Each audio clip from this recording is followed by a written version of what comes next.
The word context has been used in some frankly offensive ways with regards to this war in Israel and Gaza. For example, some have said that, well, yes, 1,400 Jewish civilians were massacred, but you have to understand the context. The context there is that Jews were massacred for being Jewish. However, there is a role for context here. The context from which the virulent anti-Israeli sentiment arises in the United States and in Europe comes from a lot of places. One of that is a reaction to the horrific and graphic suffering of the Palestinian people in Gaza at the hands of the IDF. That is for sure.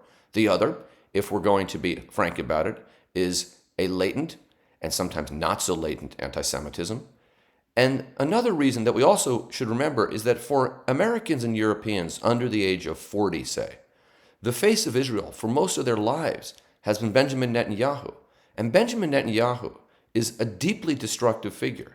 He has engaged in horrific anti-Palestinian rhetoric throughout his public life. He has been an extremely divisive figure trying to move Israel in a more rightward and undemocratic direction. And here in the United States, he has been a visible ally of the ugliest elements of the MAGA movement, including Donald Trump. He has made himself a partisan figure.